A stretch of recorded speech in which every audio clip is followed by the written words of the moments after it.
Now I call this meeting of Fletcher Planning Board to order. First item on the agenda is public input. If anybody has anything they want to discuss that's not on the agenda, now be the time, or there's another opportunity at the end of the meeting. But if it's pertaining to the items that are listed on the agenda, when those items come up, you can come up and identify yourself at the podium. If no public input, the next item on the agenda is approval of minutes, corrections, and additions and deletions. Do I have a motion to approve the minutes? So it's been moved and second. Any further discussion? If not, all in favor say aye. Aye. Opposed, no. Motion carries. Next item on the agenda is consideration of request for fee in lieu of approval for sidewalks at the proposed new Sheets location at the satellite parcel on Nashville Highway, PIN number 9651-67-0177. At this time, I'd like to recognize Eric Rufa, our planning director. Well, thank you again. This, as you referenced, thank you for reading all that for me.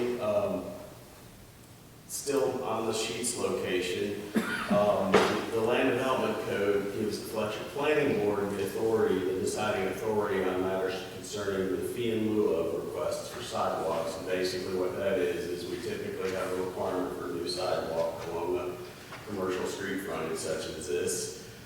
This is being a corner lot at Naples Road and Nashville Highway. It's some pretty significant street frontage since you would technically count both street frontages. I think the discretion is given to the board, where sidewalks are impractical or unnecessary. I mean, yes, granted, you want to see sidewalks building up over time, but we've had a couple other precedents where some of these satellite parcels did not have the sidewalk constructed because it was likely to never see connecting sidewalk to it. It was felt that, the fee in lieu of would better serve the town simply because it could go into a fund reserved later for sidewalks or greenways elsewhere in town where they would be more connected to the contiguous town limits. In this particular case, in your packets, I had included a letter from the engineering firm, Ryan Gatewood, their project engineer, is here with us. He put together a detailed cost breakdown that basically totals $165,495. It would be the fee amount, or that's basically the calculated cost of all of the sidewalk design, construction, mobilization, all the various caveats to it. When Ryan first set his first estimate, we had some back and forth, as we usually do. We let McGill Associates, our consulting engineering firm, review it.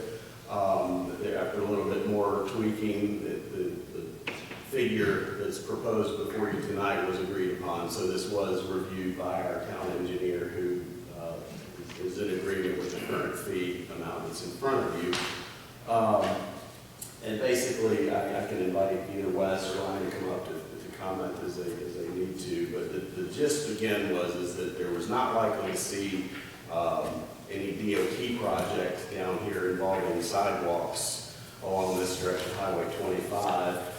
If you turn the corner and begin going up Naples Road, it's almost like an interstate ramp. It quickly gains elevation and goes to a bridge that goes over railroad tracks, so you're not going to get a sidewalk onto that existing bridge anyway. So that was my biggest rationale in talking with the folks from Sheets about putting this request before you tonight. And so, I don't know, yes, or Ryan, you want to do more?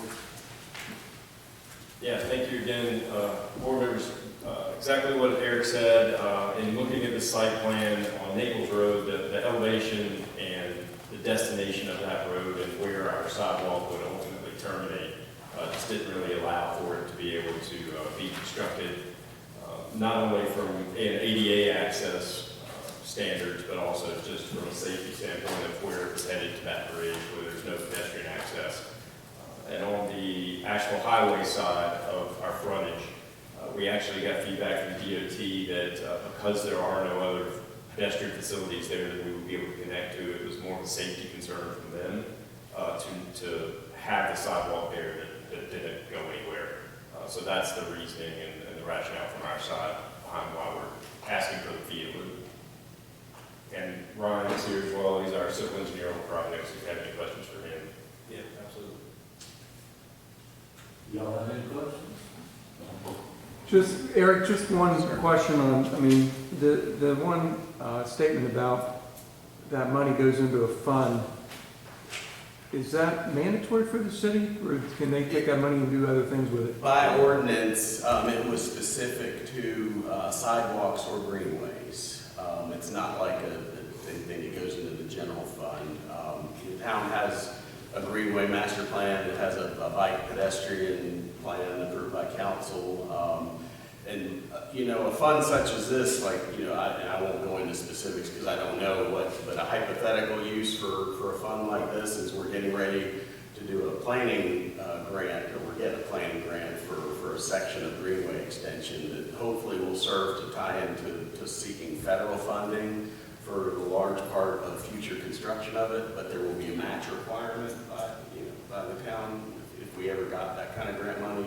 So the kind of fund we're discussing tonight would serve as match funds for something like that, or if there were other sections of town that had a few missing pockets of sidewalk, we could begin with a fund like this to be, looking for opportunities. I'd like to sit on it until we can see what the landscape is with some of the bigger grants available out there, because this could be a significant match. I wouldn't sit on too long. The sidewalks go up. You're correct. It gets smaller and smaller. But yes, Jeff, sorry, that was a long rambling answer to your question, but it is in the ordinance specific for this one as to sidewalks or greenways. Any other questions? All right, then I guess it's time to vote. All those, do I have a motion to approve the fee in lieu of on this property? Pin number 9651-67-0177. I have a motion and a second. It's been moved and seconded. Any other discussion? If not, all in favor say aye. Opposed, no. The motion carries. Thank you all for coming out. Look forward to seeing the progress down there in these towns. Anything built is a roll of the dice. I think it's going to be a real challenge at this point in the economy. But good luck and thank you for your time with us tonight. Yeah, thank you all. Just a quick word, if I say, before they exit, because I know I'll go over a couple of things with you, but just what that would set the stage for is being able to finish up with your zoning permit. But I know there were some slight tweaks to the site plan, so we'll be in touch in the next few days to make sure we get your amended site plan. Let's have some minutes. All right. Thank you. Thanks for traveling a long way. Yeah, that's sort of Thank you so much. Thank you also. You want to use this, Eric, or do you think we will follow the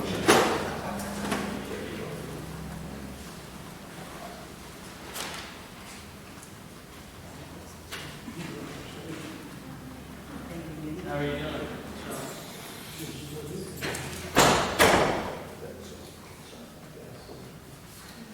All right, next item on the agenda is staff updates. At this time, I'd recognize every group. Okay. I don't have a lot. I just was going to say the real brief word. The next regularly scheduled meeting date would be June 20th. I would say, barring anything in left field, I would say go ahead and circle that date on your calendar because we are going to have a few items. So far, not in public here, but although there's still a couple weeks left for any surprise submittals from the public on other matters. But one thing that I have targeted for June is a conversation about a few items now, talking about possible need for some minor ordinance amendments. We may finally circle back to the brief discussion we had about RVs and campers a few months ago. I need to talk to you a bit about something called small cell wireless facilities, which if you know cell towers, you think of the big tall 200-foot cell towers. There are current general statutes that have been in place for a few years about small cell wireless facilities, and those are more neighborhood level. If you think of your conventional telephone poles, like the old AT&T poles or the Duke Energy power poles, there are these 40 or 50 foot tall utility type poles that the general statutes now say have to be permitted by a municipal or county jurisdiction in your rights of way. We don't have anything in our ordinance currently about them. Statutes would drive it if a phone company came to me tomorrow and wanted to put them in our rights of way, we'd have to allow it. But I want to get a word into the cell tower requirements that at least references the statutes as it relates to small cell wireless facilities. A quick reference so that, quite honestly, it'd be a matter of, it's like I would like the public to know when they call inquiring, because what brought this up recently is I had a company going around a subdivision scouting locations for some of these possibly, and they called, and I had to explain the statutes, but I want to get some language in the ordinance that spells out what statute those are protected by and why they would be exempt from other regulations that govern our normal, more conventional cell towers. So that's on the horizon for June. And I don't know how many of you pay close attention to the local news, but you're hearing about a use that, and it's one of these, don't ask me to explain it, but cryptocurrency mining is a hot topic in the news lately, because they're just involves banks of computers sucking all the power and in warehouses and making lots of noise. And so it started hitting the news in Cherokee, North Carolina, where a couple got permitted and creating great stress and strife. So other places are now putting in moratorium, putting in regulations, and we've had input from our council that they'd like for us to take a look at this. I've got some really quick and easy stuff to bring you next month for the direction I think it needs to go or will go. And so they are probably going to set, just as a formality, a moratorium in June on this use. I have never had an inquiry to this day, I will say. Who's going to set the moratorium? The council is likely to set a moratorium in June, but they're also going to set a public hearing for July when I think we can get some very basic definition of this use and then simply not listed as permitted in any of the zoning districts, as I think that, and I think there's a clear direction of the way things are, where they desire it to go. So as a formality, I've explained that the ordinance amendment process does begin with you guys, so we're going to talk about it briefly next month. So that's just a teaser on what's coming next month. I still don't have clear direction. We're going to get into where I don't have clear direction yet is I'm going to be back on RVs and campers. So, but fortunately, that issue has not been blowing up since we last spoke about it, so I don't have a big long list of people waiting for an interpretation or a call on this. So if we don't finish next month, we can continue that into the future. But that's just a heads up on June 20th. Will be our next meeting date. I know it starts to get into summer, so if anybody starts having calendar conflicts, let me know as far in advance as you can. And that's all I have for you tonight, unless you have questions. Any questions? Anything else you want to add? Anybody got any comments or anything you want to say before the end of the meeting? If not, meeting adjourned.